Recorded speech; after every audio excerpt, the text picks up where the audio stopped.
como interlocutora a la arqueóloga Wanda Esmeralda Hernández Uribe, quien sirve de apoyo y enlace a la Dirección de Registros Públicos de Monumentos de Lina y actualmente coordina el registro de monumentos históricos de monumentos históricos muebles, y al licenciado pues, Ernesto Martínez, en representación del INBA del Centro. Bien, tal como, perdón, sí, ya.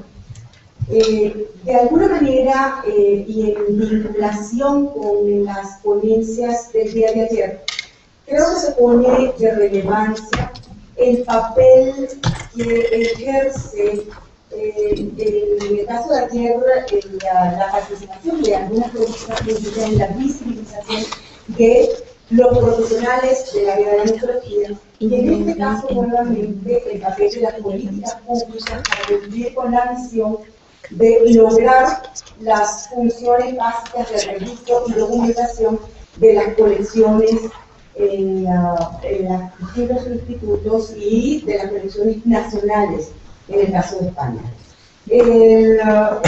Resulta llamativo, efectivamente, como, digamos que en esta experiencia presentada, que son 3 casos diferentes, a pesar de que 2 de ellos se circunscriben a la experiencia mexicana, podríamos resaltar el hecho de cómo la coordinación de políticas integrales, en el caso de España, ha propiciado una sinergia en la labor de registro y documentación de las obras y colecciones españolas, del cual tuvimos un recuento de extraordinarios logros en escasamente un periodo de 20 años. En contraste, a pesar del esfuerzo realizado efectivamente aunque más recientemente, en el caso tanto del Lina como del INBA, pareciera que no existe una política que logre integrar de alguna manera las prácticas que se vienen realizando en este sentido. En ausencia de esas políticas centrales, generales e integradoras, la ley de 1972 se convierte en el instrumento fundamental para el ejercicio y realización de estas prácticas. Sin embargo, cuando vemos efectivamente que esta ley data de 1972 y que efectivamente la nomenclatura pertenece a un momento que rige en esa ley, también pertenece a un momento histórico que no se corresponde exactamente con el momento histórico y los cambios en funciones y misión que tienen las instituciones museísticas y el papel de las colecciones hoy en día, vale la pena preguntarse cuáles serían los retos fundamentales que tienen los profesionales en el área de registro y documentación en estos momentos, tanto en el caso de la experiencia española como en los 2 casos de la experiencia mexicana. Dejo en la agenda también algunas otras preguntas en relación en relación básicamente a los desafíos fundamentales en los próximos, la década, por ejemplo, venidera, y de alguna manera la posibilidad de qué manera se pueden articular las distintas experiencias, viendo, como hemos visto, el camino recorrido por la experiencia española y de qué manera se podría beneficiar la experiencia tanto de INBA como de Lina en relación a estos logros ya consolidados a partir de la ponencia que nos presentó María. También valdría la pena evaluar cuáles son efectivamente los beneficios que aún permite esta ley de 1972 y cuáles son los obstáculos que nos colocan frente a lo que tenemos que realizar como labor fundamental en el futuro inmediato. ¿Cuáles serían los obstáculos que al mismo tiempo esta ley nos impone? Frente a este panorama, de todas maneras, si bien dejo estos tópicos sobre la mesa, estoy segura que la audiencia estará en condiciones y tendrá el deseo de hurgar en ellos o ampliar estos tópicos y presentar algunas preguntas más específicas y que pueden estar relacionadas con experiencias ya más particulares. De tal manera que los invito pues a que me den la palabra y podamos iniciar el diálogo entre nuestros ponentes, ustedes como audiencia y expertos también en el tema.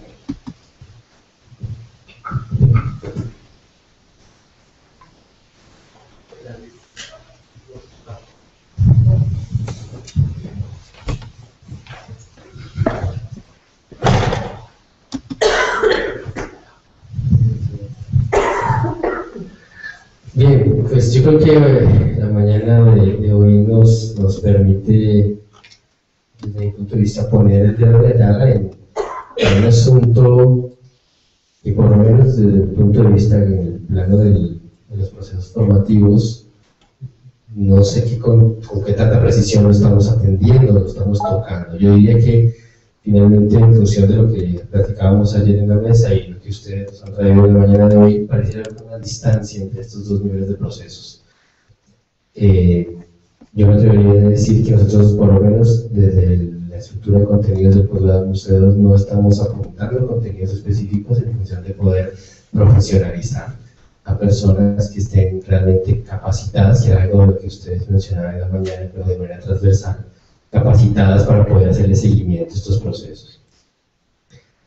Otro tema que se me viene en paralelo a mí es el tema pues, de la necesidad de que estos procesos se apoyen en tecnologías de información, en donde hay de nuevo como una distancia en función de en quiénes nos apoyamos para el desarrollo de este tipo de plataformas, con qué nivel de comunicación o con qué nivel de comunicación tenemos con estas instituciones o desarrolladores que de alguna manera tienen que poder tener capacidad de entender las necesidades específicas, no solamente de atención inmediata, sino de escalamiento, de desarrollo y de interacción de estas plataformas con otros sistemas de información.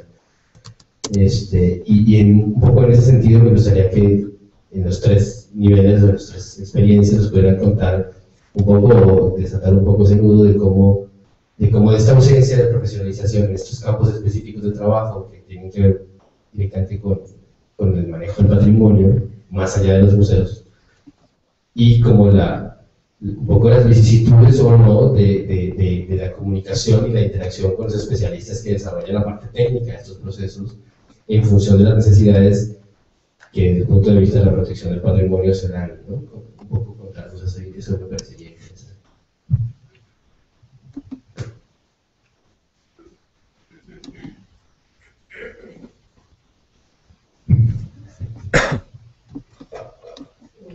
Bueno, ¿por dónde empezar? Buenas tardes.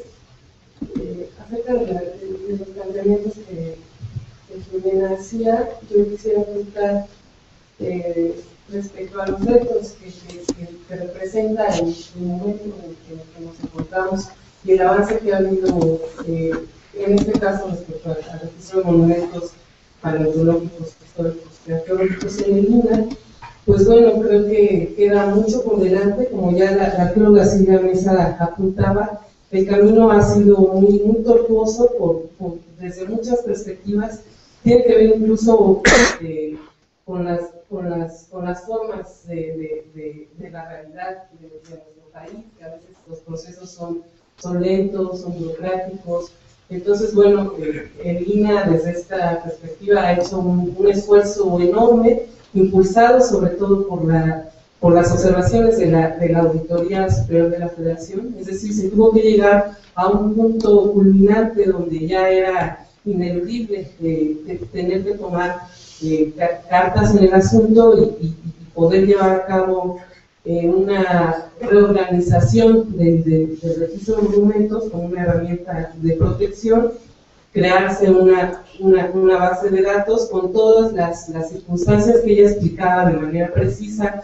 Por ejemplo, el poder consensuar entre los especialistas la clasificación, la terminología, es enfrentarse a un mundo muy complejo. Entonces, bueno, estamos en ese punto en el que este es un proyecto que cumple ya su quinto año de conformación.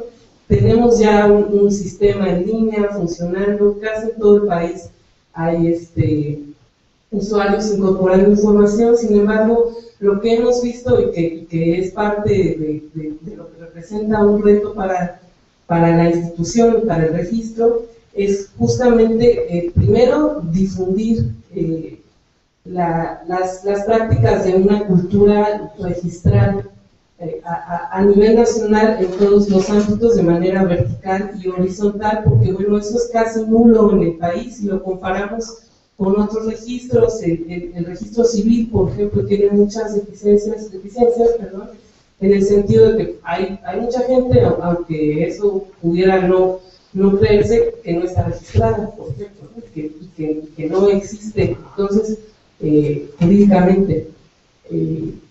Entonces no hay un fomento de una cultura registral. En México vemos cómo se hacen ciertas campañas de difusión, pero no es algo que esté consolidado en nuestra sociedad como un derecho y como una responsabilidad. Entonces, bueno, considero por ese punto que uno de los retos que implica difusión y divulgación de los beneficios de los registros es en cuanto a el poder ir instaurando poco a poco una cultura registral y saber también que los ciudadanos tienen derecho a conocer. En este caso se trata de registros públicos, a conocer su patrimonio. Entonces, bueno, ya hay una herramienta que está abierta al público, al menos a quien pueda acceder a Internet en primera instancia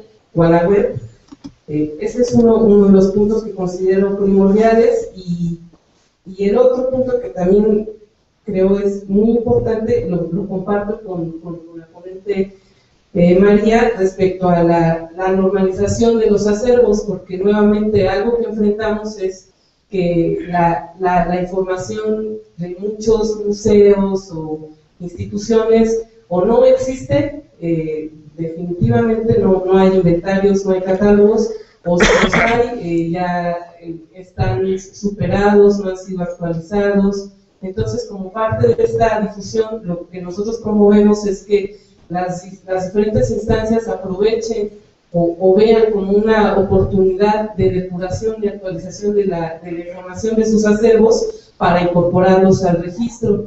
Sin embargo, bueno, ello implica mover muchas inercias a nivel económico, de recursos humanos, y el punto que tocaba Andrés de la falta de profesionalización, de conocimientos a veces muy básicos en la identificación de los bienes. Además, bueno, desde la perspectiva de este registro, como vimos, la gama de monumentos es muy heterogénea, aún en lo que podríamos considerar algo tan simple de manera unánime como los documentos, pues resulta que existen variables y especialidades muy profundas. Entonces, bueno, quizá yo podría profesionalizarme en la identificación básica de pintura solamente, o de escultura, pero ¿qué pasa con la numismática, con la filatelia, con los textiles, con toda la diversidad de patrimonio?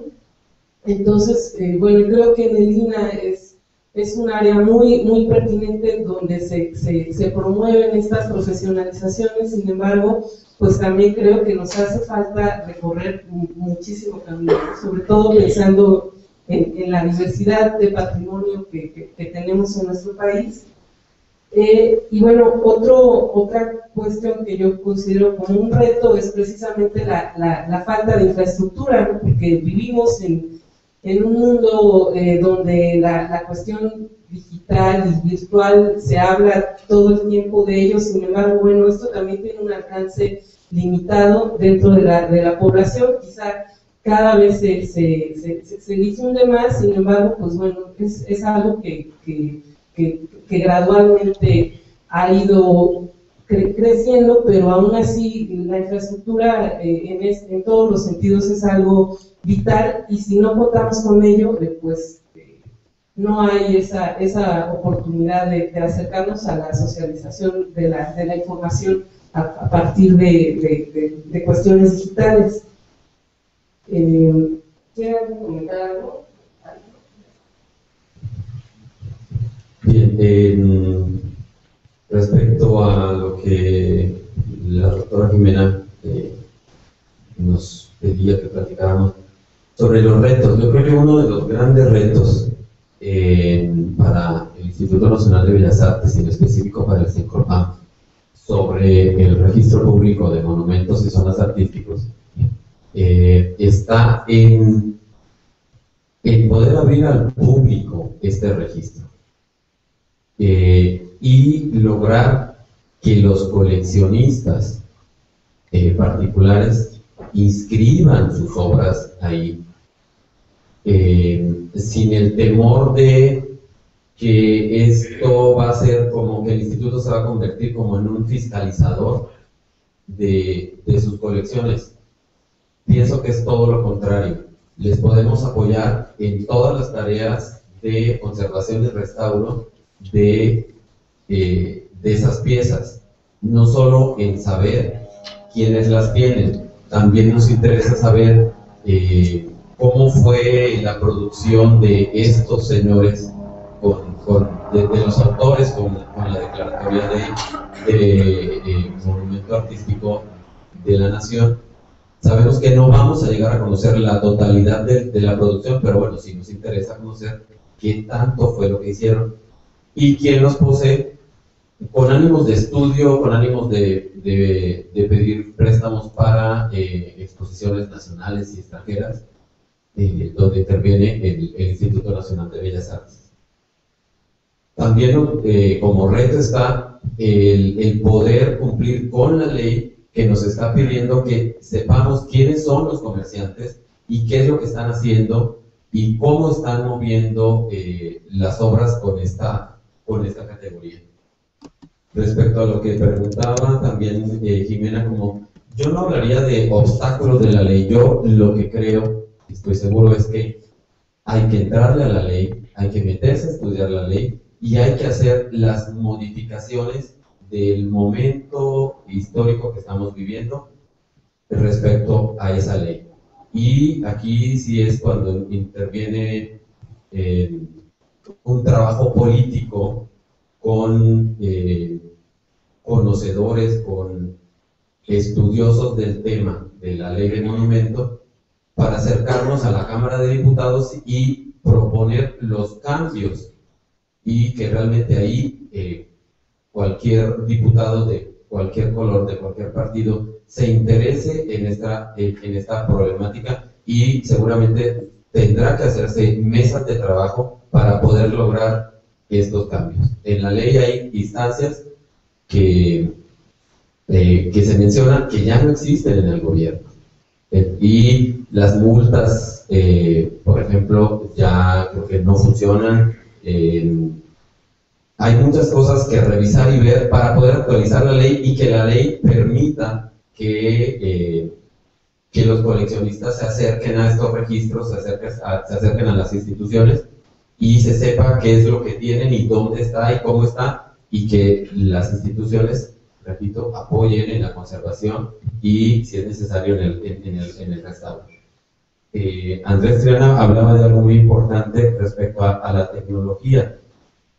La plataforma de Lina fue, como lo comentó la arqueóloga Mesa en la mañana, trabajada por la DGTIC de la UNAM. Nosotros en el Instituto Nacional de Bellas Artes estamos trabajando con la Dirección de Servicios Informáticos del Instituto. Y ahí es una dirección que atiende a todo el instituto, no atiende únicamente al CENCORPAM. Entonces ahí hay un obstáculo, hay una problemática que resolver, y creo que también ese es parte de los retos en cuanto a materia de registro. Yo del comentario que has hecho de la formación, de la falta, de la carencia que hay justo del tema del que estamos hablando en los programas de formación, a mí la verdad es que ayer me llamó la atención cuando alguno de vosotros presentasteis las líneas de los contenidos que dabais en vuestros estudios. Me llamó la atención y la verdad es que yo lo achaqué bueno, que quizás estuviera dentro de este tipo de temas, estuvieran dentro de relacionado con colecciones, o sea, integrado en otro tipo de áreas. Yo creo que es un tema absolutamente específico de la práctica en los museos, la documentación. Requiere una especialización básica, no solamente en el conocimiento de las colecciones, como especialistas en cerámica, en arqueología, en antropología, sino cómo tratar esa información. Desde lo más básico, cómo se mide una pieza. Hay que enseñar a que la pieza hay que medirla por un motivo, que es para calcular las necesidades que vas a tener en el almacén, o porque la empresa de transporte te va a pedir ese dato a la hora de preparar el embalaje de la pieza para una exposición. ¿Cómo se describe una pieza? Por supuesto tenemos los datos, digamos, científicos sobre ella y tenemos que conocerlos, el vocabulario específico para describirla, pero también hay que contar que hay que describirla de forma ordenada, que cuando vas a dar las materias de una pieza, tienes que empezar por la más representativa hacia la menos representativa. Es decir, son una serie de técnicas que, dichas así, parecen básicas, pero que hay que contarlas, yo creo que en un programa de formación. Lo que ocurre de todas maneras al mismo tiempo es que es un campo en constante cambio. Es imposible estar al día. Yo hace 6 meses, en el trabajo, mi jefa me pidió que fuera preparando pues el pliego que necesitamos para sacar a concurso el tema de la escosificación, que nosotros no podemos desarrollar nosotros por un problema tecnológico, porque hay que alojarlo luego como Open Liquid Data en un servidor que es un virtuoso, que es un servidor externo al ministerio. Yo, cuando la primera vez que mi jefa me dijo, vete preparando la escosificación, yo le dije, ¿la qué? Yo no sabía lo que era SCOS y la semana pasada estuve haciendo un curso sobre SCOS en la Universidad de Zaragoza. Lo que quiero decir con esto es que la legitimidad de la que se hablaba ayer también, que la estamos buscando fuera, que la estamos buscando en otros organismos, la tenemos que encontrar nosotros en el desarrollo de nuestra práctica profesional. Y eso no tiene que acabar nunca, por lo menos yo en el campo de la documentación veo que es un constante aprendizaje, no porque las tecnologías están avanzando de forma constante.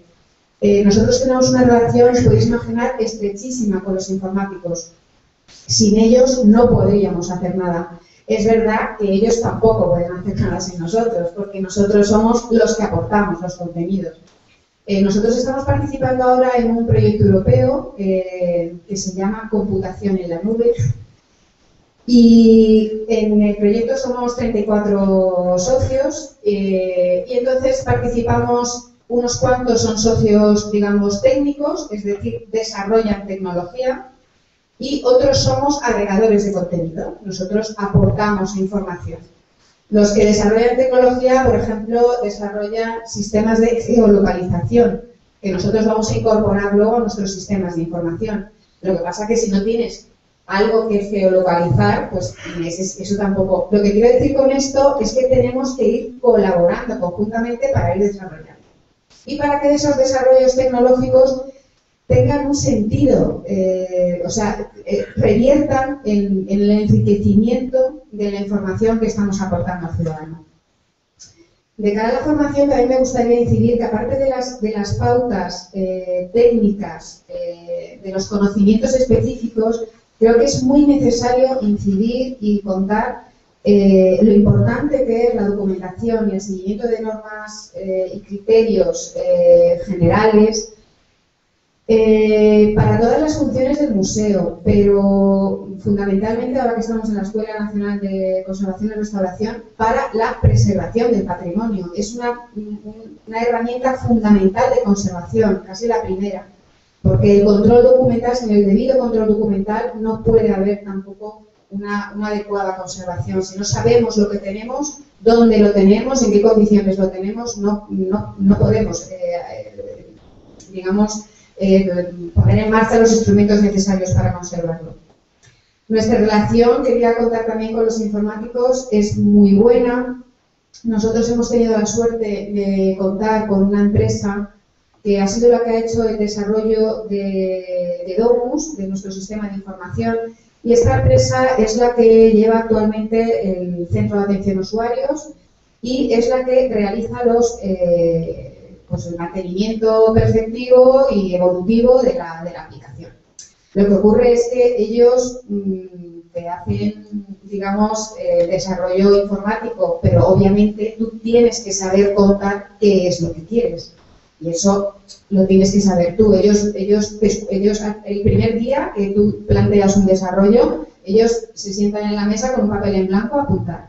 Luego ya la conversación es a medida que tú vas hablando y luego tú mismo vas cambiando de mentalidad a medida que ellos te van poniendo pegas, te van diciendo no, es que no puedes ir contra el tesauro geográfico porque se te va a crear un bucle con otro campo de información o cosas que simplemente no puedes hacer por tecnología. Nosotros hemos tenido la suerte de contar con este apoyo de esta empresa que conoce perfectamente el programa, pero en cualquier momento podría dejar de ser así. Eso nos obliga a nosotros, como técnicos, tener también un conocimiento, no os voy a decir de informático a su nivel, pero tienes que saber hablar o tienes que empezar a conocer su lenguaje.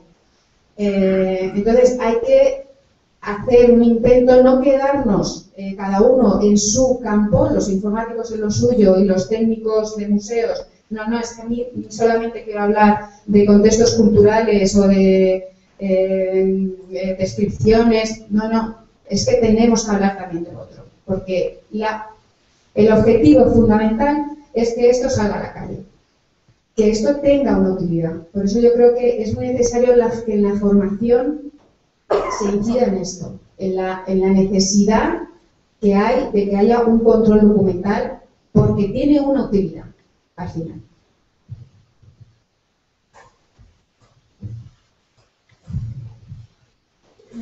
Yo continúo con las preguntas planteadas inicialmente respecto a lo que se planteaba y cómo a raíz de las charlas de la mañana, cómo percibimos la articulación entre las tres experiencias que hemos compartido.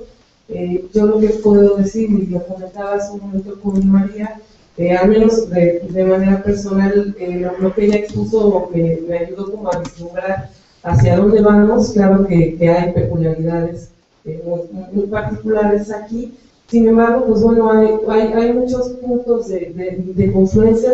Nos enfrentamos a la misma problemática y creo que bueno, vamos en este camino. Fue muy provechoso desde mi perspectiva, porque hay cosas que a lo mejor hemos vislumbrado pero no nos han llegado todavía, ¿no? Apenas estamos como dando unos pequeños pasos y también algo que considero importante es además de compartir las experiencias, que estas labores profesionales necesariamente deben tener un carácter interdisciplinario siempre, porque es igual lo que tú decías hace un momento, si no, bueno, uno se pierde en esa particularidad, ¿no? Entonces siempre hay que enriquecerse con distintas perspectivas. Y otro punto de confluencia es que también es vital poder tener el apoyo en este sentido económico y político, ¿no? Es decir, sumar voluntades políticas. Lo que hemos visto con el proyecto de registro de monumentos de Lina es que solo con las voluntades políticas que se han prestado para dar cauce a este tipo de proyectos, que bueno, hay que señalar que como comentaba Silvia Mesa, esto fue una cosa ya casi obligada. O sea, en un momento dado se tenía que dar, se tardó 30 y tantos años en cristalizar. Sin embargo, bueno, ya había habido toda una serie de experiencias acumuladas que se capitalizaron, por supuesto, en este proyecto. Sin embargo, sin la voluntad y la visión de las autoridades, pues bueno, esto tampoco hubiera sido posible. Entonces, como que uno siempre tiene que estar haciendo esa labor de convencimiento, algo que se supondría que tendría que hacerse por default. Sin embargo, tiene que estar convenciendo a aquellos que son quienes toman las decisiones fuertes, ¿no? Sobre todo económicas y a nivel institucional.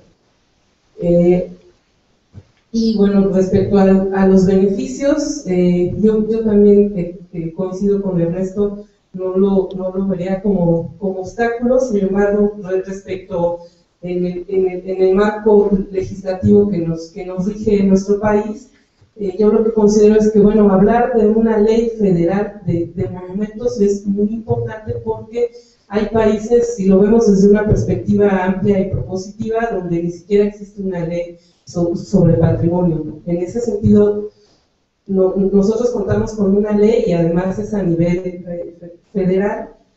Y bueno, sobre los beneficios que al menos, o si se podrían considerar como beneficios, es el hecho de, en este caso, que se considera patrimonio arqueológico y paleontológico como bienes de la nación. Eso tiene que ver mucho con el contexto en que la ley se genera, y toda la visión indigenista posrevolucionaria que ensalza el pasado prehispánico, y de alguna manera todo lo vinculado con el periodo virreinal, pues hay como un cierto desdén hasta cierto punto, y a mi juicio eso se ve reflejado en la ley, de manera que lo paleontológico y lo arqueológico, sobre todo, sí se consideran bienes de la nación, pero lo histórico no.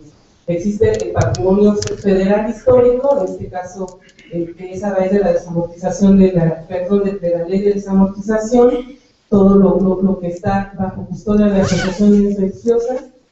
Sin embargo, el patrimonio histórico es susceptible de pasar a manos particulares, y ahí hay un punto álgido, porque justamente por eso creemos también que es importante contar con un registro público nacional estandarizado y actualizado respecto a cuestiones de tráfico ilícito, porque bueno, sabemos que el robo del llamado arte sacro o bienes históricos en templos es algo cotidiano. Entonces, si contamos con una base de referencia donde se puede identificar rápidamente si un bien ha sido robado, pues bueno, eso nos ayuda, porque finalmente existe esta susceptibilidad de pasar a manos de particulares. Y bueno, entre las problemáticas que podríamos enfrentar respecto a la ley, igual coincido con Ernesto en ese punto, es justamente cómo la ley divide por cronología el patrimonio, y además le denomina arqueológico a lo que llamaríamos prehispánico, que más bien, bueno, desde una perspectiva, la arqueología es una disciplina, no corresponde a un periodo histórico, y le denomina histórico a toda la cultura material producto a partir de la instauración de la tradición hispana. Entonces, la forma en que la ley está enunciada, pues para nuestros parámetros es anacrónica completamente. Sin embargo, eso es el recurso con el que contamos hasta ahorita, y bueno, algo que para nosotros es un problema y un obstáculo ciertamente cotidiano, es el hecho de cómo enfrentamos ese límite, por ejemplo, entre lo histórico y lo artístico, el siglo XX, porque por competencia no lo podemos abarcar. Entonces, constantemente en museos, en instituciones, nos dicen, bueno, sí, yo voy a registrar si tengo patrimonio arqueológico, histórico y paleontológico, pero ¿y el siglo XX? Y aquellos elementos que tienen una continuidad entre el siglo XIX y XX, toda la época del porfiriato, lo revolucionario. Entonces, la ley es tajante en ese sentido, ¿no? Porque corta de una manera brutal. Entonces, nuestra política, aunque no lo queramos, pues es registrar bienes hasta 1900. No hay otra alternativa. La opción en este caso, ya lo mencionaba Silvia, es la ficha de colecciones científicas y técnicas. Ahí, mediante una argumentación de que un bien es relevante para la historia de la nación, aunque sea del siglo XX y ya no se considere histórico desde esta perspectiva, se puede inscribir como monumento, ¿no? Entonces, bueno, ahí hay un hilo conductor por el que nos hemos ido llevando para poderle dar una protección jurídica a este patrimonio. Que también una problemática es, bueno, como la ley lo establece, el patrimonio del siglo XX se enunciaría como artístico, entonces la valoración es distinta porque ya hay un juicio estético, que era algo de lo que tú comentabas. Entonces seguramente habrá mucho patrimonio que no va a ser tasado por una cualidad estética, ¿no? Entonces queda afuera completamente. Entonces es uno de los puntos fuertes que se tienen que reformar en la ley. Se necesita, es un proceso largo, porque somos conscientes de eso, hay que hacer grupos de trabajo, hacer una propuesta formal, ya lleva un proceso. Sé que se han hecho algunos intentos, pero no ha habido una coyuntura fuerte que apunte hacia esa modificación.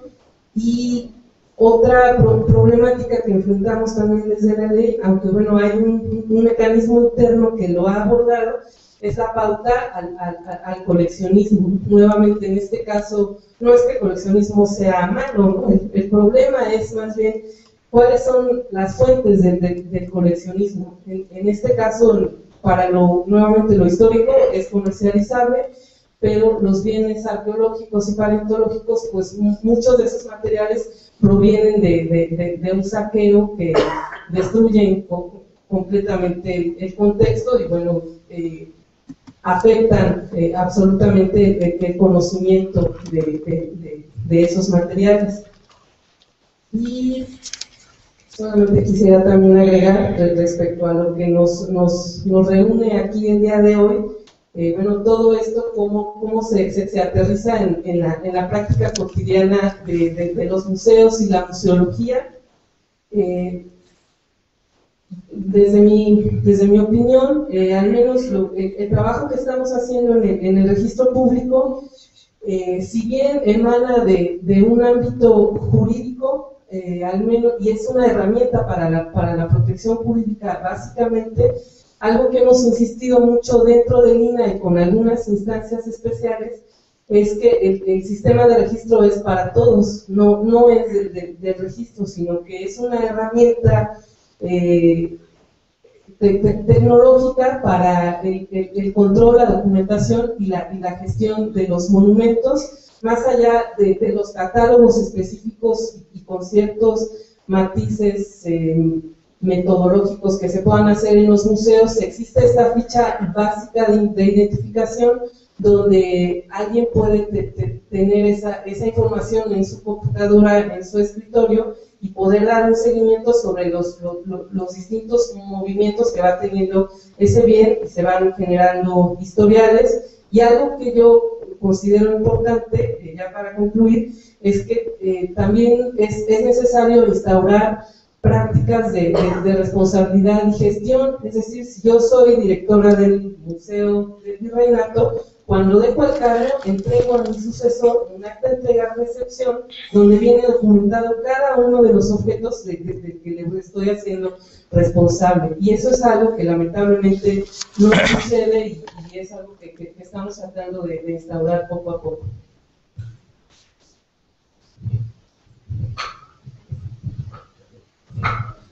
Vamos a darle la palabra. ¿Soy bien? Sí. A nombre de la audiencia, Florencia tiene la palabra.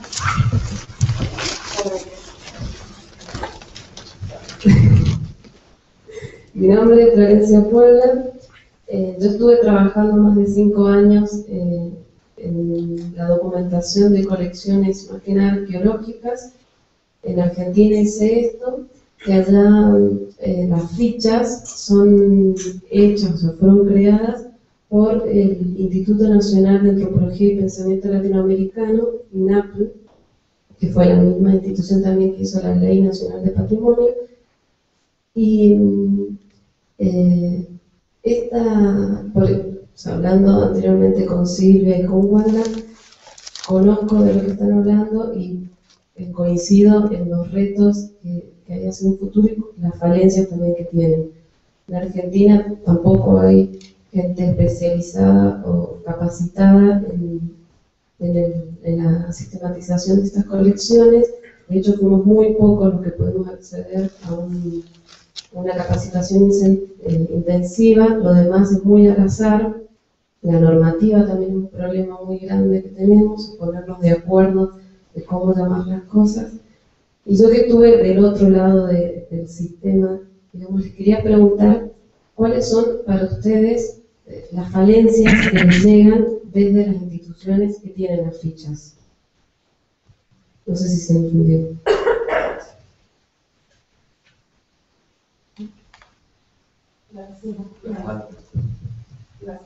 Los errores, las carencias, en qué las fichas se equivocan o tienen errores para las instituciones, que son las que las completan.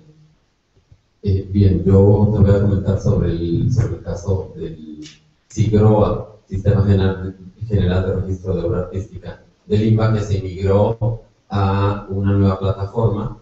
Y, por ejemplo, nosotros en el CENCROPAM tenemos recordamos el 40% del acervo del Instituto Nacional de Bellas Artes.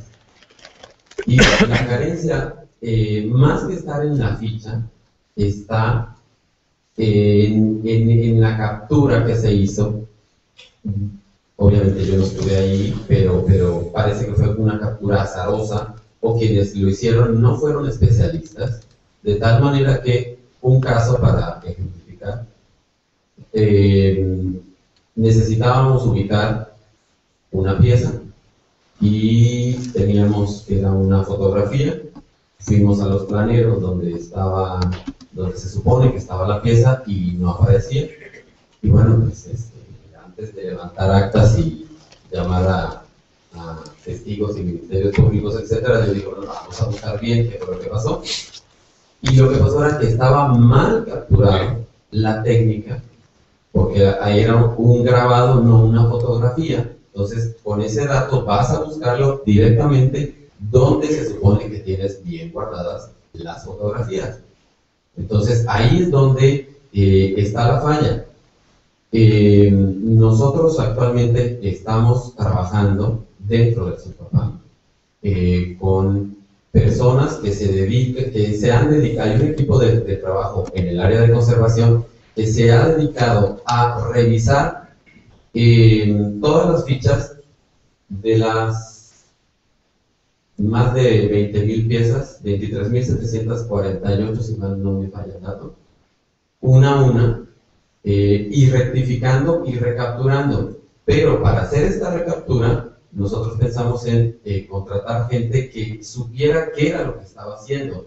Estudiantes ya con licenciatura en Historia del Arte, y hay un estudiante que terminó en la UNAM Artes Plásticas, que sabe de técnicas, que conoce y que puede diferenciar entre técnicas.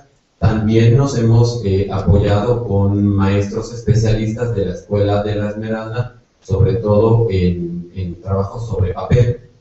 Y había fallas en la ficha, faltaban campos, no se especificaban, no había un espacio para poder contar dónde se había publicado la pieza, en qué catálogos, si había tenido exposiciones a nivel nacional y dónde, a nivel internacional y dónde, etcétera, que en todo un trabajo que se hizo desde el 2008 hasta el 2010, donde se armó una ficha básica y 2 fichas complementarias que al final te dan 73 campos a llenar, se subsanó esa falta. Los museos están trabajando cada uno en llenar toda esa información, y en el momento en que ya tengamos puesto en línea todos esos campos, informática o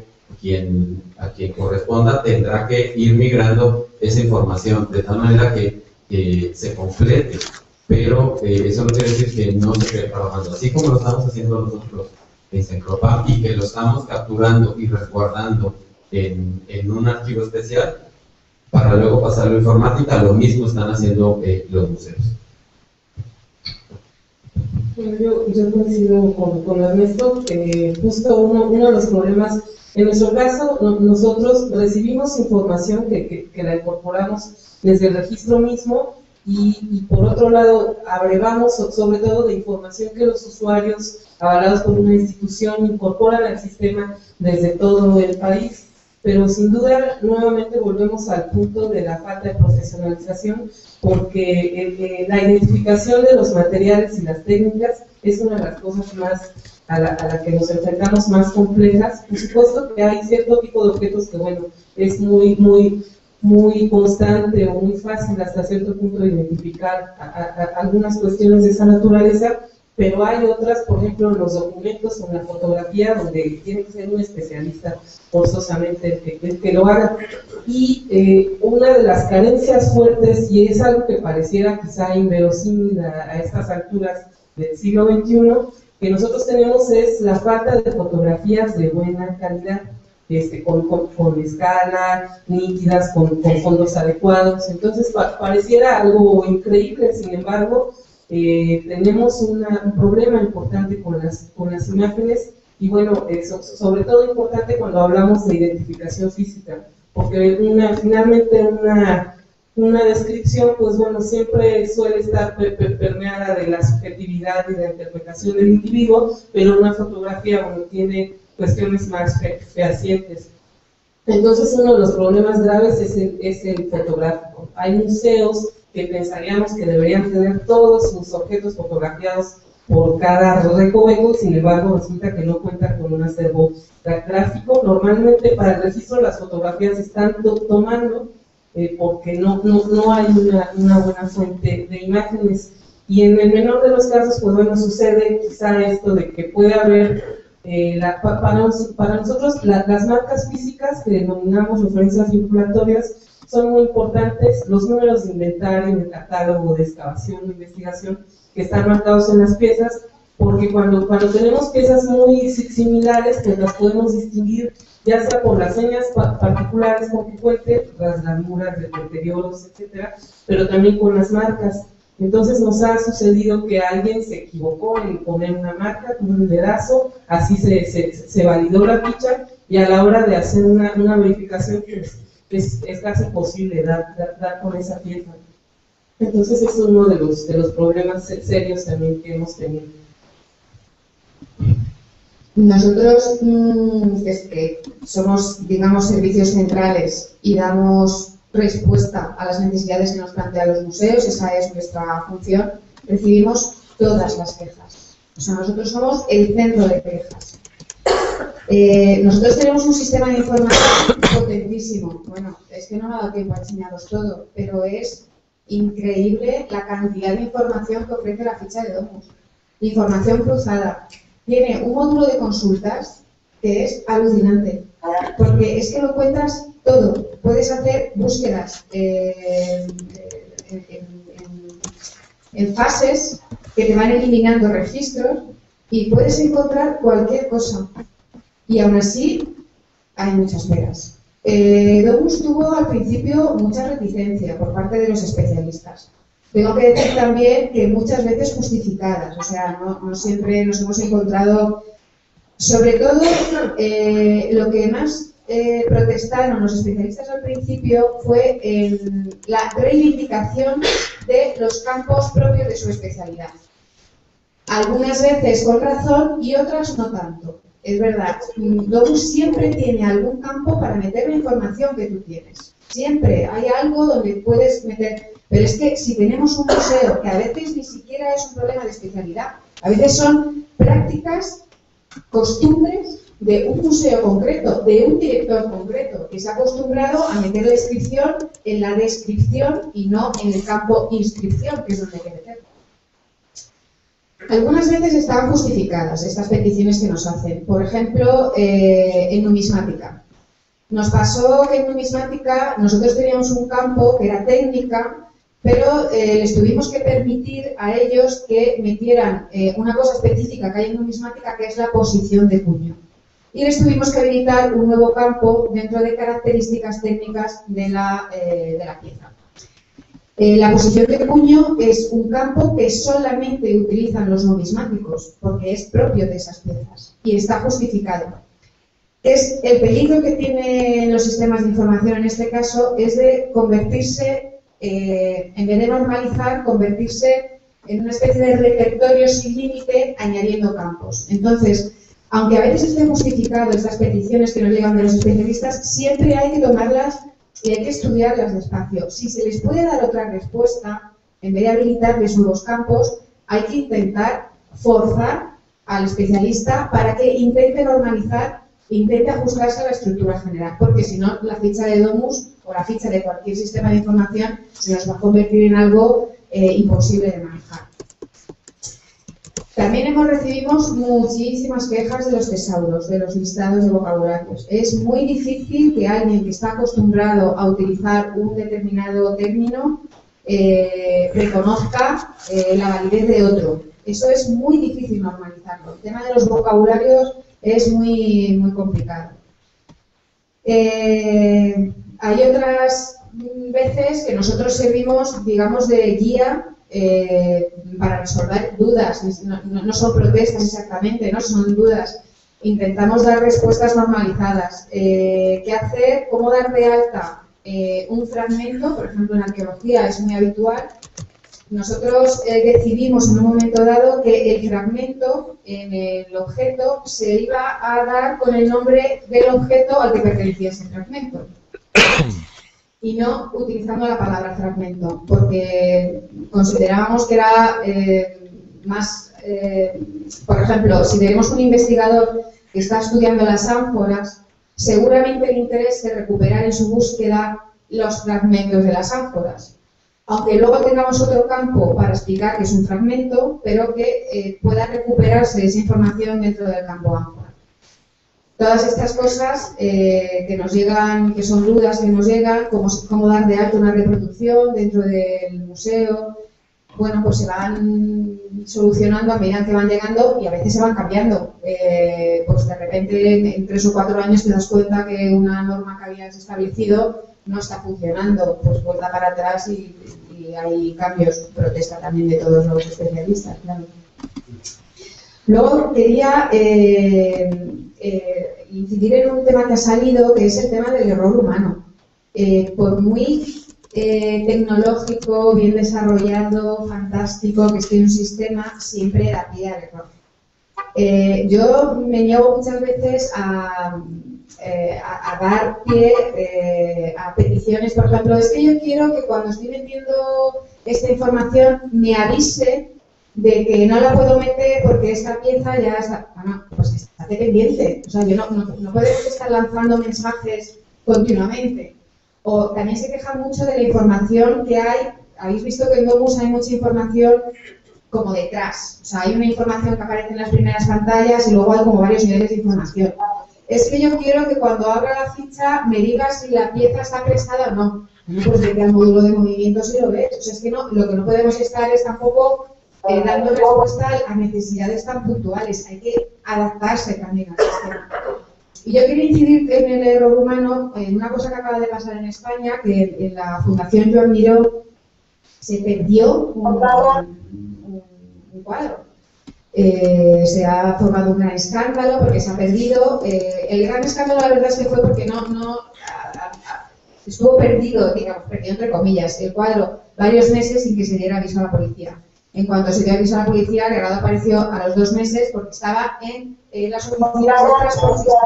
Había habido un error humano en la documentación, porque ese cuadro aparecía, había participado en una exposición y los magníficos sistemas documentales del museo, muy desarrollados y muy tecnológicos, lo daban como entrada. O sea, ellos, allí estaba, y caemos muchas veces en eso, el ordenador te dice que es que el cuadro está aquí. Pues si el ordenador dice que el cuadro está aquí, es que está aquí. Pues ya está aquí. Alguien le había dado la tecla que no debía.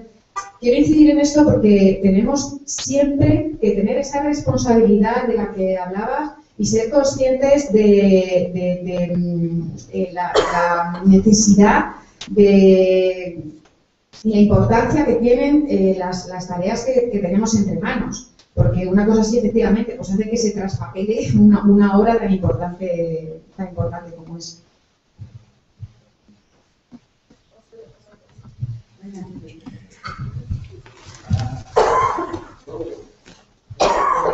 En realidad, dos preguntas que se puede hacer. No, una chiquita. En Argentina nos pasa exactamente igual. El error humano es increíble, es el mayor problema de este sistema. Le quería preguntar a Wanda, que veí que recalcó el tema de la fotografía. Cuando hacen los registros, ¿no piden un registro fotográfico actual?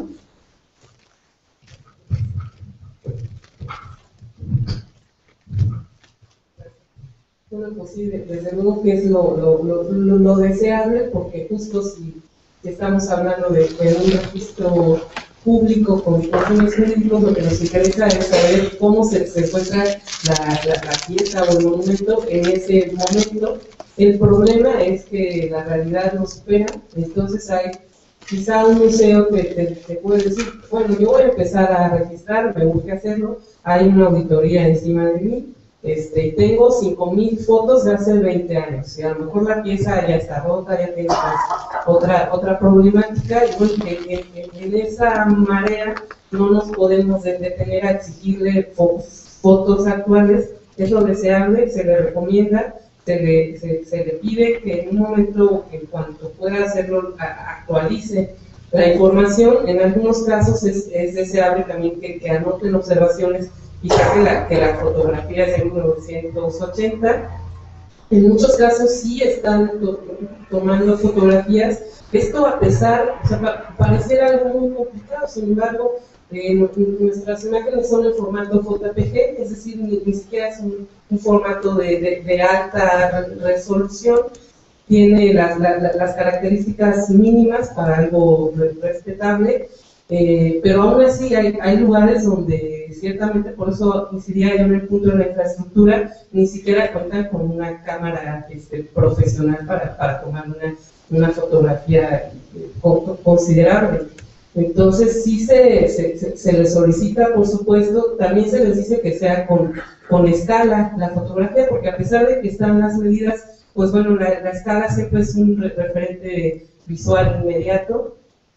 Y lo mismo, hay muchos casos donde no se acostumbraba a esa práctica, está arraigada entre cierto sector de los arqueólogos, por ejemplo, pero en muchos casos no se cuenta con escala. Entonces lo que hacemos es que aceptamos las fotografías antiguas. Hubo un caso de una propuesta de fotografías en blanco y negro, por ejemplo, y ahí sí les dijimos que no, definitivamente que sí necesitábamos fotografías a color, pero sí muchos museos también lo valoramos, por supuesto, están haciendo ese esfuerzo de tomar las imágenes nuevamente, y esto es entendible también porque implica dentro de la logística del museo abrir vitrinas, desmontar, a veces tienen que ser partícipes en el equipo, etcétera. Y bueno, muchos museos nos dicen, es que sabes que yo estoy preparando esta exposición y ahorita ni me hables, espérate a fin de año. Entonces, ese es un problema también. Nosotros nos adaptamos a sus tiempos. Pero sí, la fotografía es un problema realmente muy serio. En ocasiones se han aceptado hasta dibujos que complementan a la fotografía, dibujos con cortes o cuestiones muy específicas, piezas en contexto arqueológico, pero siempre lo que nos interesa es una imagen donde se identifique claramente el objeto, ¿no? Bueno, bien, otra y última pregunta, no me molesta más. Es más o menos, ¿pueden a nivel de porcentaje poder decir cuánto llevan registrado de total de instituciones? O sea, de 16 instituciones, 5 ya han completado sus registros, ¿así pueden tener una visión total, más o menos? Pues más bien acudo a mi mala memoria. Sin duda podemos generar una estadística puntual, pero bueno, al menos estamos trabajando con diferentes universidades. Bueno, el INA es una de nuestras prioridades, enfocados también por las observaciones de la auditoría. Estamos trabajando con todos los museos nacionales, con museos regionales de sitio, y estamos trabajando también en todos los centros SINA del país. Creo que falta por ahí uno que no lo voy a mencionar, que no se ha incorporado aún, que bueno, sí es el del estado de Yucatán. Todavía no inicia, a pesar de que nos hemos insistido tortuosamente. Dentro del instituto casi en todas las instancias hemos tocado la puerta. Y con universidades, bueno, tenemos la Universidad de Jalapa, la UNAM, estamos utilizando la colección nacional de paleontología. En el caso de INA estamos también trabajando con el Sistema Nacional de Fototecas y su red de fototecas. Tenemos un convenio con el Archivo General de la Nación que nos está impulsando también para trabajar con archivos parroquiales, municipales, estatales. Entonces, en realidad son muchísimos ámbitos. Estamos trabajando con Conaculta, una fuente de información también muy, muy importante, sobre todo lo que corresponde al patrimonio federal, con muchas instancias. En realidad, si quieres podría yo proporcionarte una cuestión más específica, pero sí, no lo sé, porcentaje, o sea, sobre todo con instituciones de gobierno a donde nos hemos acercado. El gobierno de la Ciudad de México también tenemos un convenio ya con ellos, con el Registro Federal Inmobiliario, en el caso de los monumentos inmuebles históricos. Y bueno, lo más difícil sin duda han sido los particulares. Con lo arqueológico ahí hay una obligación para el registro, pero con lo histórico, pues bueno, es una labor de convencimiento de que un particular pueda ver el beneficio de registrar una obra histórica que tenga, ya sea que la haya comprado, que la haya heredado, pero nos hace falta muchísima difusión. En realidad ya había una cifra por ahí son más de 100,000 bienes registrados de manera global, por validarse cerca de 70,000 más, pero bueno, nos falta un camino inconmensurable. Pero bueno, te podría yo proporcionar una relación específica sobre ese dato.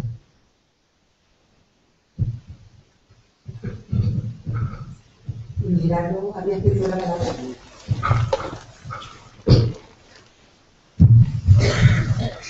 Hola, buenas tardes, y los felicito por sus ponencias. Y bueno, tengo dos preguntas específicas y un comentario general para que todos los ponentes puedan, si quieren, opinar algo sobre lo que expusiste, Ernesto. Este archivo Michaus es del INBA, es privado, se privatizaron los documentos del INBA y están en casa del señor Michaus. Es decir, bueno, por un lado, esa sería una pregunta específica, y la otra es: en una de las células de estos registros, esos sistemas, estos tres sistemas de arriba de clasificación del registro y catálogo, y en una de ellas había un rubro que decía restricciones estéticas, y luego venía museológicas. Como esto es un congreso de museología, mi pregunta es: ¿qué es una restricción museológica? Desde ese punto de vista técnico, ¿verdad? ¿Qué entendieron por restricción museológica? Y por último, bueno, siempre los temas áridos de los registros e inventarios de colecciones de los sistemas museísticos siempre parecieran como muy técnicos, lo son de hecho, como un tema demasiado alejado de la parte más, siempre como más llamativa o quizás más atractiva, que son las exposiciones, ¿verdad?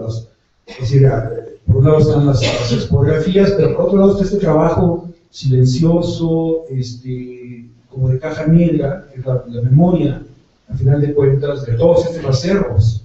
Y la impresión que tengo, al menos en el caso INAIMBA, no conozco bien en ese sentido el caso español, pareciera que el rezago y los errores y las inercias y las burocracias siguen pesando. Es decir, en 2013 encontramos todavía caos en los acervos, malas catalogaciones, o basados en archivos del año de la canica, como decimos en México, de las cavernas, archivos que por otro lado, o catalogaciones que por otra parte eran muy serias, ¿no? También eran cuidadosas, se basaban en criterios de su época. Y en ese sentido, claro, como ustedes ya han comentado anteriormente, hay muchos retos, ¿verdad? Retos profesionales, pero también creo que desde el punto de vista de las maestrías de museología o de las especializaciones, digamos, de museografía y museología, evidentemente queda mucho por incorporar respecto a esta labor tan ardua y sin embargo tan fundamental, que es la de tener acervos que sean accesibles, transparentes, con, digamos, tecnologías de registro relativamente homogéneas, porque todavía está haciendo un poco, inclusive en museos privados, también hay ese problema. Es decir, yo he ido al Franz Mayer a buscar cartografías, por ejemplo, y tengo 3 criterios distintos de inventario, claves distintas, mapas que no aparecen, que no coinciden. Luego tengo inclusive las listas de obra, tengo todas las fotografías de los teatros, y tampoco coinciden. Entonces, una cosa que uno dice, bueno, ¿cuánta inversión hay en exposiciones? ¿Cuánta inversión hay en edificios, en inmuebles, en hoteles y todo eso? Y sin embargo, los registros de catálogos están muchas veces sin recursos, sin las cámaras adecuadas, sin el personal adecuado. Entonces, ¿cómo explican ustedes en lo general estas inercias, estos desfases, o estos rezagos que parecen como que siguen dependiendo de la decisión última de un funcionario, pero por otro lado, ¿dónde están los profesionales, ¿no? ¿Dónde están los cuerpos colegiados, académicos, que permitan poner énfasis en este tipo de actividades que sí, definitivamente son muy importantes para la buena salud de los acervos de los museos? Gracias. Bien. Bien, sobre la pregunta de este archivo Michaus, así se le ha denominado porque quien registró e hizo todo ese trabajo desde los 50 hasta los 80 es el señor Michaus, y dejó ahí en Cencropam, como comenté en la mañana, más de 8,000 fichas, varios cuadernos y otros documentos que suman aproximadamente, son como 13,000 documentos. Y obviamente no se privatizó, es un archivo que resguarda el Cencropam, y esto forma parte del archivo histórico del Instituto Nacional de Bellas Artes, pero en resguardo del Cencropam, porque es tarea del Cencropam el registro, y eso es parte de lo que ahorita se está consultando. Por ejemplo, el Museo Nacional de Arte está haciendo una publicación y nos pidió el acceso a una investigadora para ir a informarse sobre obras específicas del acervo que resguarda el MUNAC, pero que saben que hay ahí alguna información que para ellos es importante. De tal manera que eso sigue siendo parte de la historia del instituto, el resguardo del Cencropam. No se lo llevó el señor Michaus a su casa cuando se fue. Ahí está. Y bueno, se puede consultar. Respecto de las restricciones, esa era una de las fallas de esa ficha, ¿no? ¿Cuál restricción museológica? Son restricciones en cuanto a la movilidad de la pieza por el estado de conservación de la pieza. Entonces, bueno, si la pieza necesita restauro, si la pieza se puede prestar o no se puede prestar, básicamente ahí es hacia donde están dirigidas las restricciones, si es inamovible o no hay ningún problema para el préstamo de la pieza. Ahí es, y esto se corrige en esta nueva ficha del Sistema General de Registro de Obra Patrimonio Artístico. Un error detectado cuando se revisó la ficha del anterior registro del SIGROA, que para nosotros sigue siendo un registro valioso porque algunas veces nos arroja información que todavía no ha subido la Dirección de Servicios Informáticos, y a veces nos tenemos que apoyar en esa maquinita vieja y en ese sistema ya obsoleto, pero que a veces sí nos ayuda mucho. Y bueno, respecto a la problemática de la catalogación, pues hemos hablado un poco de la profesionalización que se necesita para poder entrar de lleno y poder concluir todas las metas que te planteas cuando te enfrentas a todos estos retos, ¿no? Y sí, hace falta recursos, no tanto el asunto burocrático, ¿no? Hacen falta recursos económicos para poder tener todo un equipo, tanto de especialistas, profesionales, equipo técnico, el poder tener un internet de banda ancha que corra rapidísimo y no que se esté cayendo el sistema cada rato. Creo que por ahí es por donde está marcada la problemática de la catalogación. No sé, mis compañeras.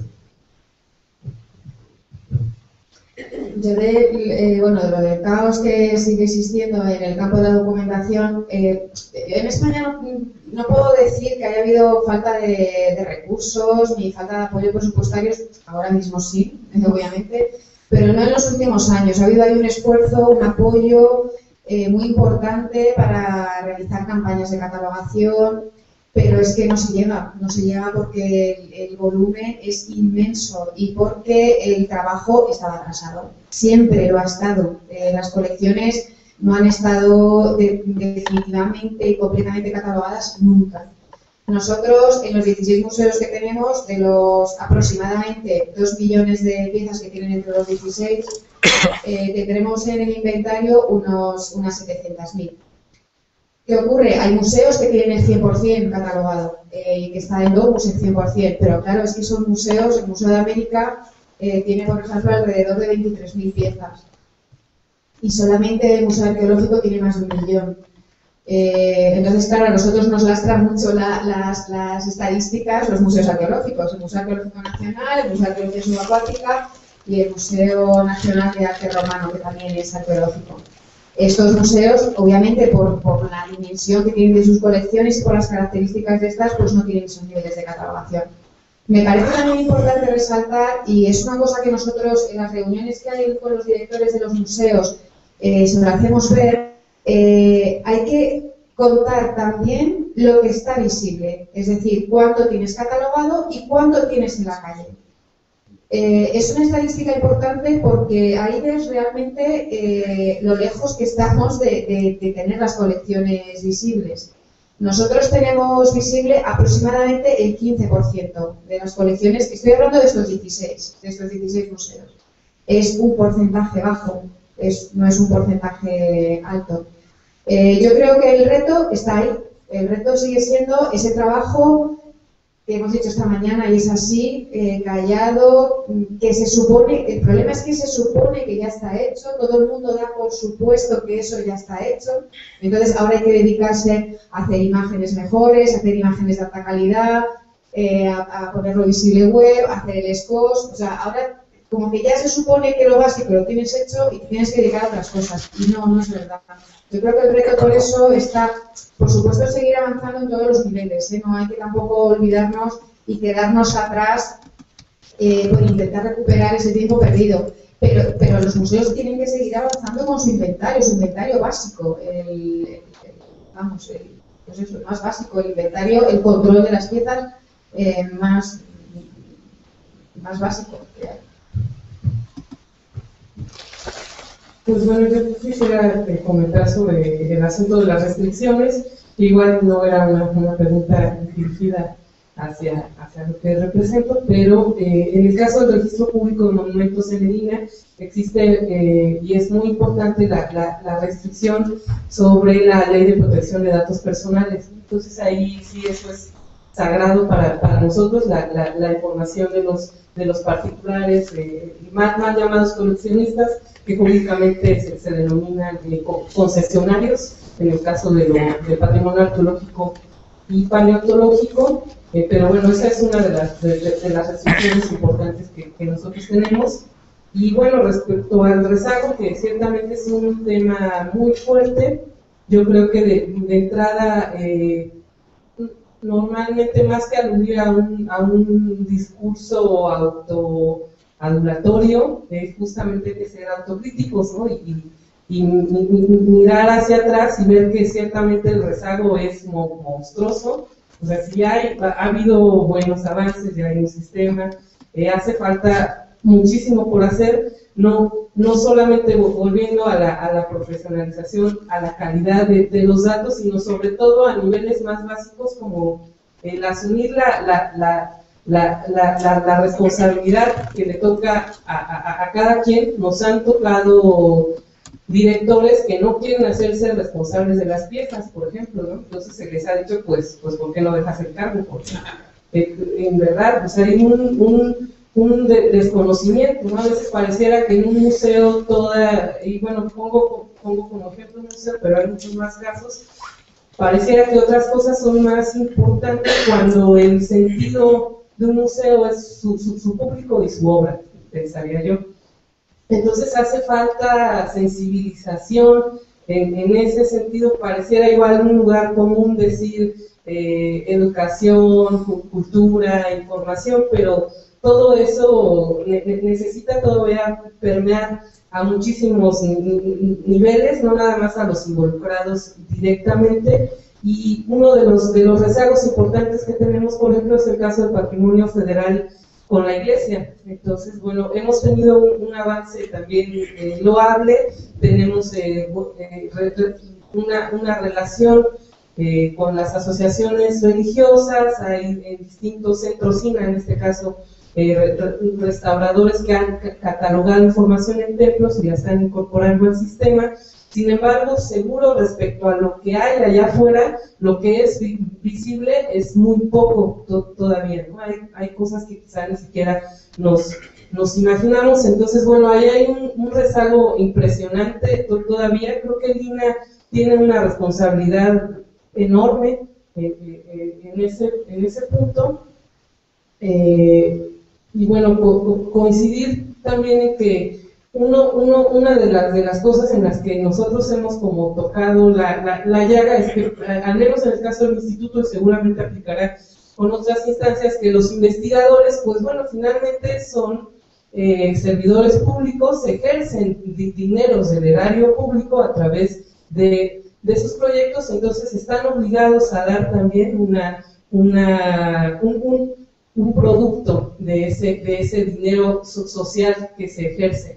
Entonces hemos insistido por ese punto, ciertamente no ha sido bien recibido en muchos ámbitos, pero es cuestión de crear una sensibilidad ante esta situación, porque nuevamente para resumir, y conforme a lo que María decía hace un rato, podemos hablar de difusión, de protección, de conservación, pero si no tenemos lo sustantivo que es la documentación nodal del objeto, pues ¿de dónde partimos? Bien, quedan breves minutos antes de cerrar nuestra sesión. Queda espacio para una pregunta más. La licenciada María Gabriela.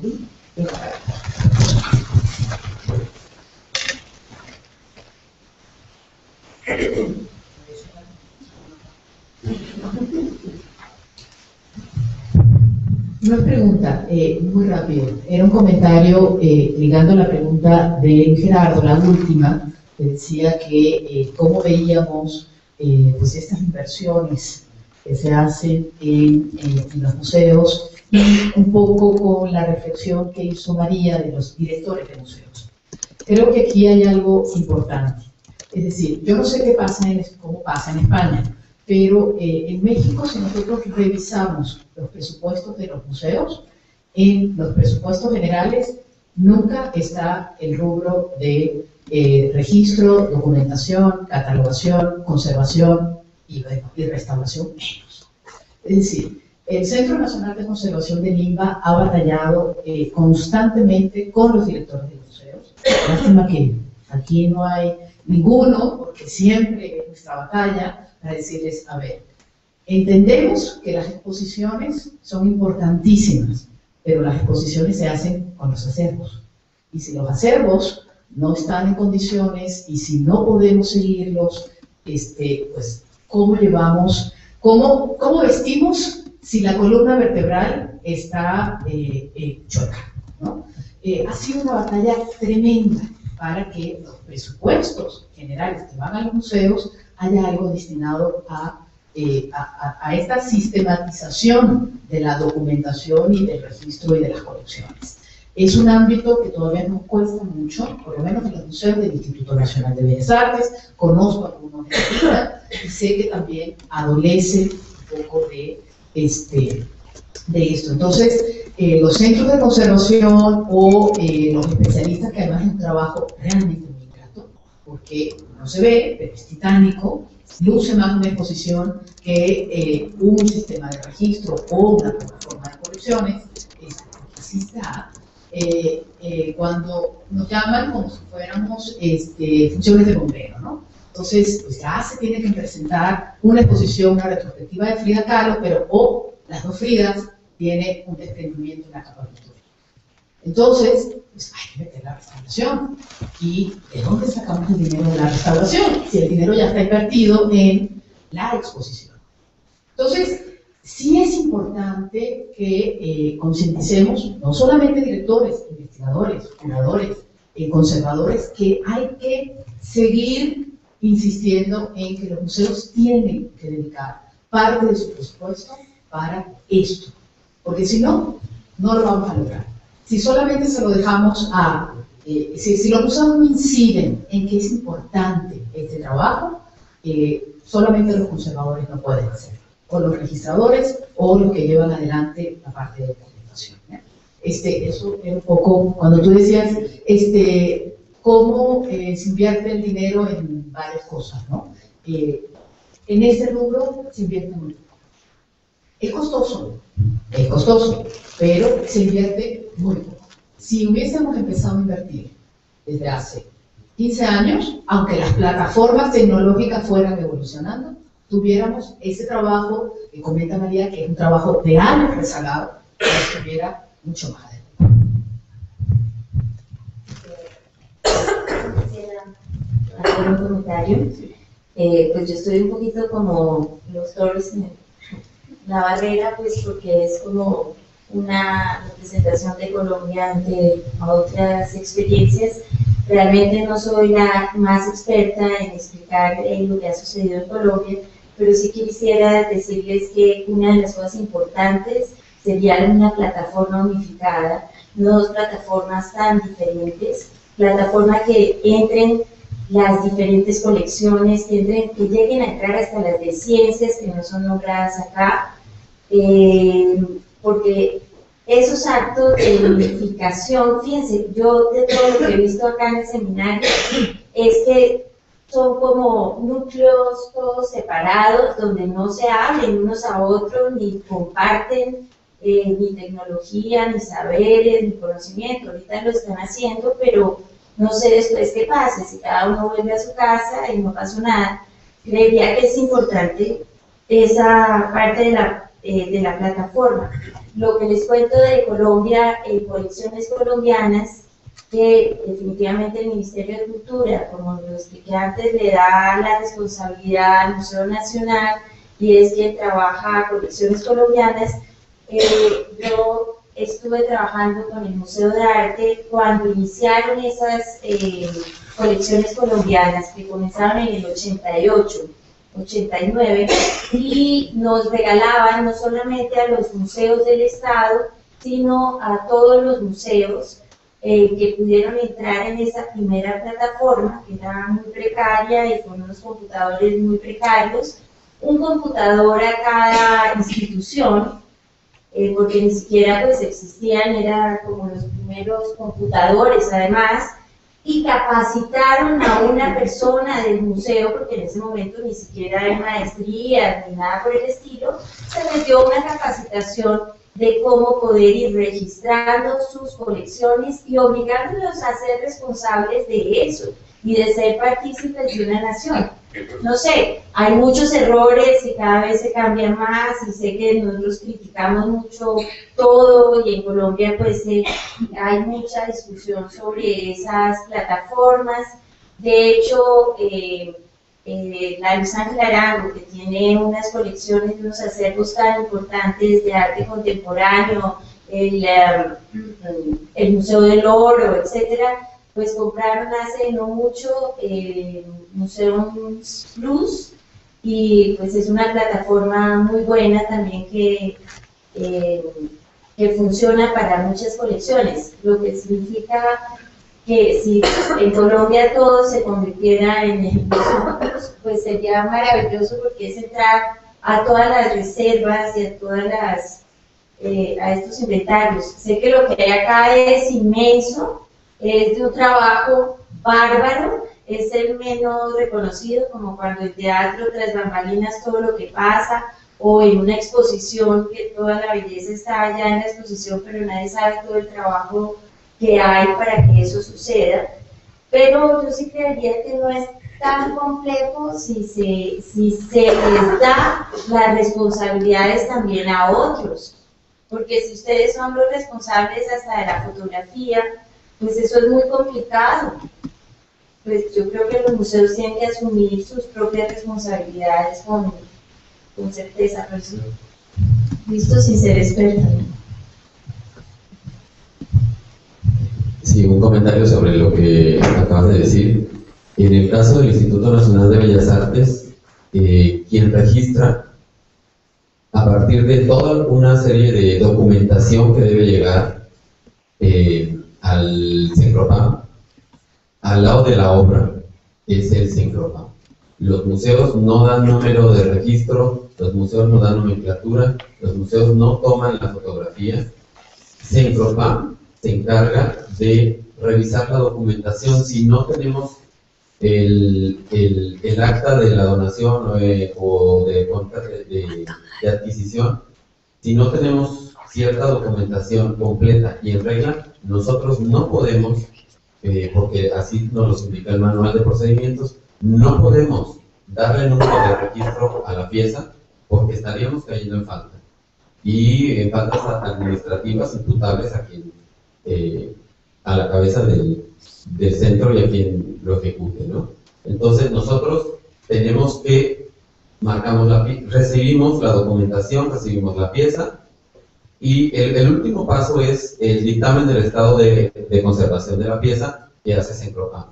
Entonces, cuando se completa todo el expediente, en el área de registro se revisa, y a partir de ahí se empieza entonces a la inscripción dentro del sistema que registra todo el acervo del INBA, ¿no?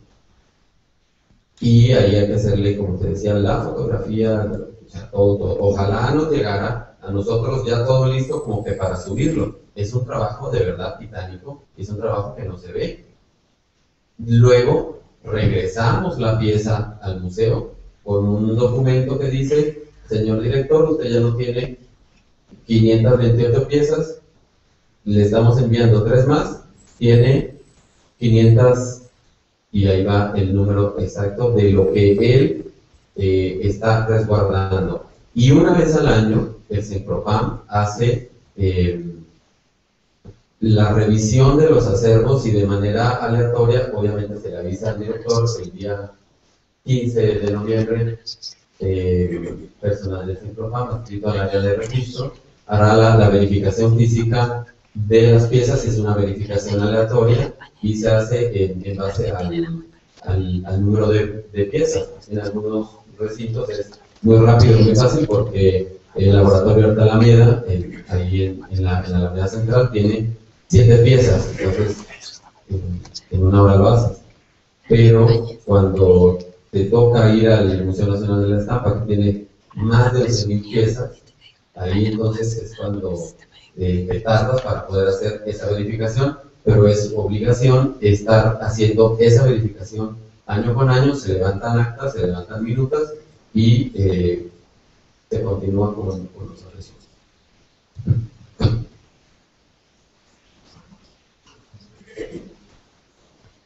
Bien, hemos llegado al final de la sesión de esta tarde. No obstante, el tema queda abierto en función de lo que tenemos previsto para la sesión de mañana. Seguiremos con el tema de las colecciones, básicamente en atención a las prácticas y experiencias en esta área.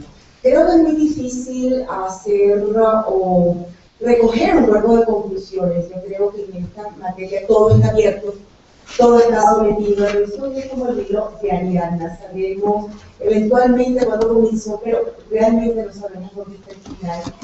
Más allá que no sea reconocer la labor titánica que hacen los especialistas en el área de registro y documentación de colecciones, como área fundamental y medular del mundo de la museología.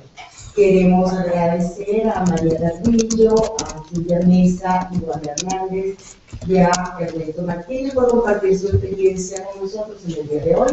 Gracias a ustedes por acompañarnos, también compartiendo su experiencia con nosotros, y los invitamos cordialmente al día de mañana para continuar con el tema de colecciones a las 10 de la mañana. Muchas gracias. Funciones y misión que tienen las instituciones museísticas y el papel de las colecciones hoy en día, vale la pena preguntarse cuáles serían los retos fundamentales que tienen los profesionales en el área de registro y documentación en estos momentos, tanto en el caso de la experiencia española como en los dos casos de la experiencia mexicana. Dejo en la agenda también algunas otras preguntas en relación en relación básicamente a los desafíos fundamentales en los próximos, la década, por ejemplo, venidera, y de alguna manera la posibilidad de qué manera se pueden articular las distintas experiencias, viendo, como hemos visto, el camino recorrido por la experiencia española y de qué manera se podría beneficiar la experiencia tanto de Linda como de Lina en relación a estos logros ya consolidados a partir de la ponencia que nos presentó María. También valdría la pena evaluar cuáles son efectivamente los beneficios que aún permite esta ley de 1972 y cuáles son los obstáculos que nos coloca frente a lo que tenemos que realizar como labor fundamental en el futuro inmediato. ¿Cuáles serían los obstáculos que al mismo tiempo esta ley nos impone?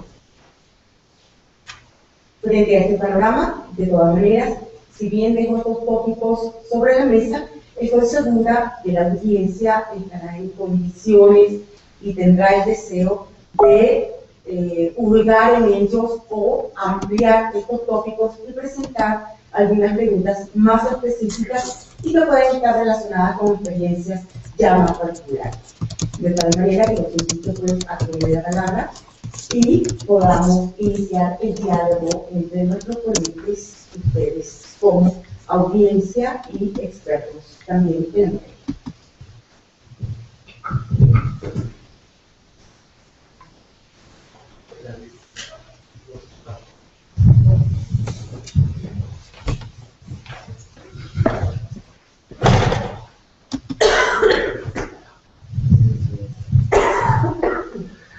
Bien, pues yo creo que la mañana de hoy nos permite, desde mi punto de vista, poner el dedo de llaga en un asunto y por lo menos desde el punto de vista en el plano de los procesos formativos, no sé con qué tanta precisión lo estamos atendiendo, lo estamos tocando. Yo diría que finalmente, en función de lo que platicábamos ayer en la mesa y lo que ustedes nos han traído en la mañana de hoy, pareciera haber una distancia entre estos dos niveles de procesos. Sensación del registro de documentos como una herramienta de protección, crearse una base de datos con todas las circunstancias que ella explicaba de manera precisa por ejemplo, el poder consensuar entre los especialistas la clasificación, la terminología, es enfrentarse a un mundo muy complejo. Entonces, bueno, estamos en ese punto en el que este es un proyecto que cumple ya su quinto año de conformación.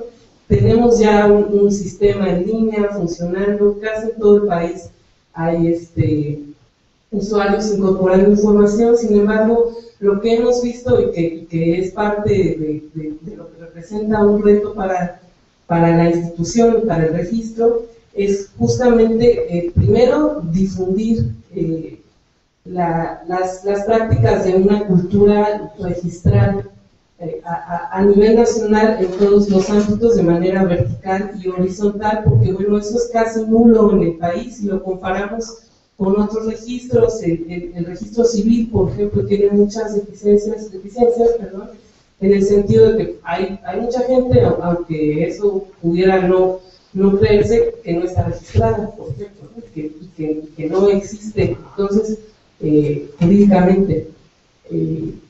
Entonces, no hay un fomento de una cultura registral. En México vemos cómo se hacen ciertas campañas de difusión, pero no es algo que esté consolidado en nuestra sociedad como un derecho y como una responsabilidad. Entonces, bueno, considero por ese punto que uno de los retos que implica difusión y divulgación de los beneficios de los registros es en cuanto a el poder ir instaurando poco a poco una cultura registral y saber también que los ciudadanos tienen derecho a conocer. En este caso se trata de registros públicos, a conocer su patrimonio. Entonces, bueno, ya hay una herramienta que está abierta al público, al menos a quien pueda acceder a Internet en primera instancia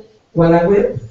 Ese es uno de los puntos que considero primordiales, y el otro punto que también creo es muy importante, lo comparto con la ponente María, respecto a la normalización de los acervos, porque nuevamente algo que enfrentamos es que la información de muchos museos o instituciones o no existe, definitivamente no hay inventarios, no hay catálogos, o si los hay, ya están superados, no han sido actualizados. Como interlocutora a la arqueóloga Wanda Esmeralda Hernández Uribe, quien sirve de apoyo y enlace a la Dirección de Registros Públicos de Monumentos de Lina, y actualmente coordina el registro de monumentos históricos, de monumentos históricos muebles, y al licenciado pues, Ernesto Martínez, en representación del INBA del Centro. Bien, tal como, perdón, sí, ya, de alguna manera y en vinculación con las ponencias del día de ayer, creo que se pone de relevancia el papel que ejerce en el caso de ayer la participación de algunas personas en la visibilización de los profesionales de la vida de la antropología, y en este caso nuevamente el papel de las políticas públicas para cumplir con la misión de lograr las funciones básicas del registro y documentación de las colecciones en los distintos institutos y de las colecciones nacionales en el caso de España.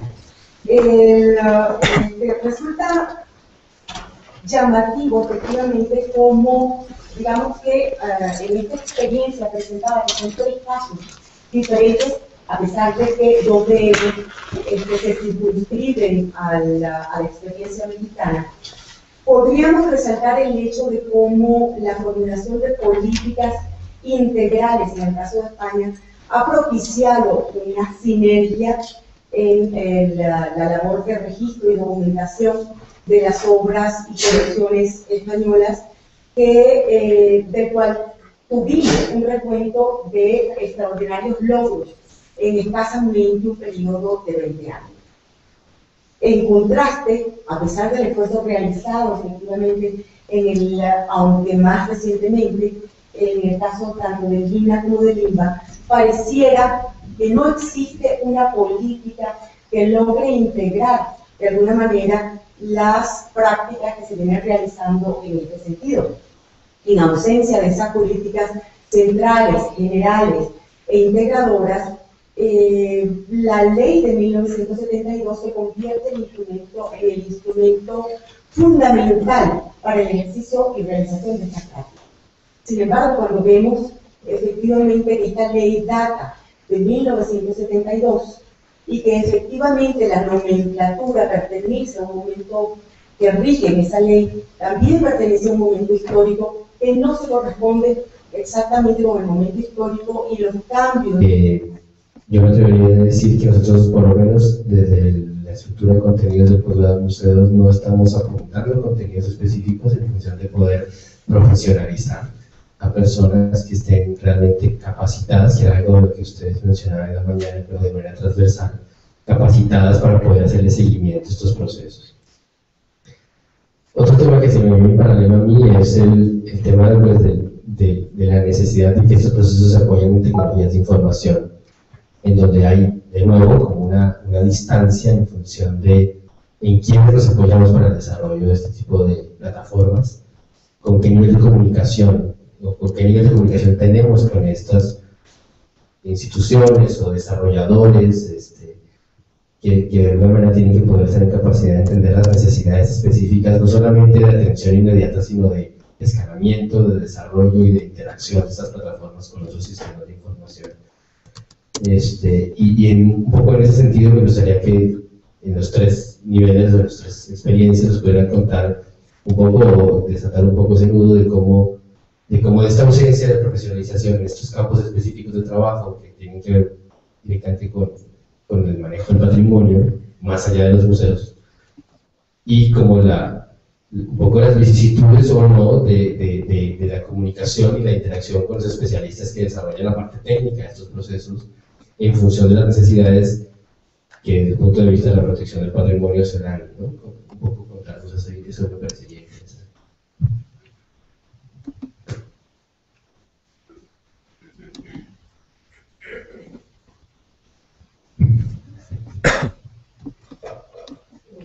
Bueno, ¿por dónde empezar? Buenas tardes. Acerca de los planteamientos que Jimena hacía, yo quisiera preguntar respecto a los retos que representa el momento en el que nos encontramos y el avance que ha habido, en este caso respecto al registro de monumentos paleontológicos, históricos y arqueológicos en el INAH. Pues bueno, creo que queda mucho por delante, como ya la arqueóloga Silvia Mesa apuntaba. El camino ha sido muy tortuoso desde muchas perspectivas. Tiene que ver incluso con las formas de la realidad de nuestro país, que a veces los procesos son lentos, son burocráticos.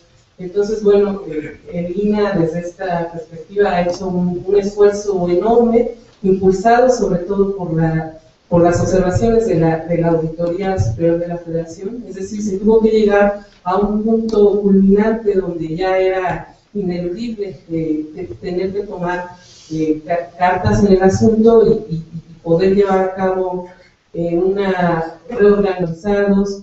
Entonces, como parte de esta difusión, lo que nosotros promovemos es que las diferentes instancias aprovechen o vean como una oportunidad de depuración y actualización de la información de sus acervos para incorporarlos al registro. Sin embargo, bueno, ello implica mover muchas inercias a nivel económico, de recursos humanos, y el punto que tocaba Andrés de la falta de profesionalización, de conocimientos a veces muy básicos en la identificación de los bienes. Además, bueno, desde la perspectiva de este registro, como vimos, la gama de monumentos es muy heterogénea, aún en lo que podríamos considerar algo tan simple de manera unánime como los documentos, pues resulta que existen variables especialidades muy profundas. Entonces, bueno, quizá yo podría profesionalizarme en la identificación básica de pintura solamente o de escultura, pero ¿qué pasa con la numismática, con la filatelia, con los textiles, con toda la diversidad de patrimonio?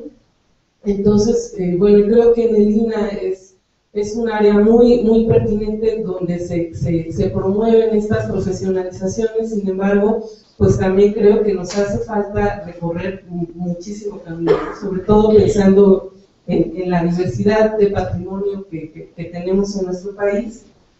Y bueno, otra cuestión que yo considero como un reto es precisamente la falta de infraestructura, ¿no? Porque vivimos en un mundo donde la cuestión digital y virtual se habla todo el tiempo de ello. Sin embargo, bueno, esto también tiene un alcance limitado dentro de la población. Quizá cada vez se difunde más. Sin embargo, pues bueno, es algo que gradualmente ha ido creciendo, pero aún así la infraestructura en todos los sentidos es algo vital, y si no contamos con ello, pues no hay esa oportunidad de acercarnos a la socialización de la información a partir de cuestiones digitales. ¿Quieren comentar algo? Bien, respecto a lo que la doctora Jimena nos pedía que platicáramos sobre los retos, yo creo que uno de los grandes retos para el Instituto Nacional de Bellas Artes, y en específico para el CENCORPAM, sobre el registro público de monumentos y zonas artísticos, está en poder abrir al público este registro.